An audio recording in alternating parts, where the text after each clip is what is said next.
It was a matter of evolution. I had one dream lead to another dream, lead to another dream. Never did I say, I'm going to be a writer, I'm going to be a speaker, I'm going to be a teacher. And I advise that people not be so specific with their dreams. I've written probably close to 1,500, maybe even 2,000 notes from the universe. The book, of course, has about 200. I talk about relationships, I talk about other people, of course I talk about thoughts becoming things.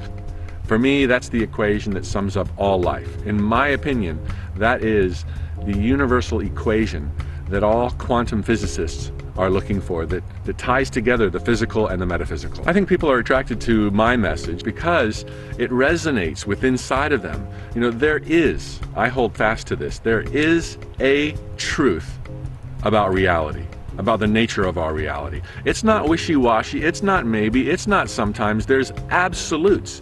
And the ultimate truth is that we are creators, and everybody instinctively knows this in their heart. I mean, I know what it's like to be on the verge of being fired. I know what it's like to be promoted rapidly. I know what it's like to get the promotion or the bonus and to not get the promotion and the bonus.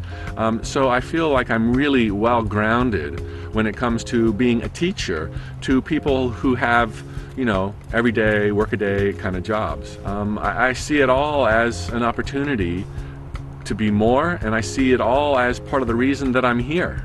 You know, I mean, to grow, to be able to see things from more and more and more people's perspectives.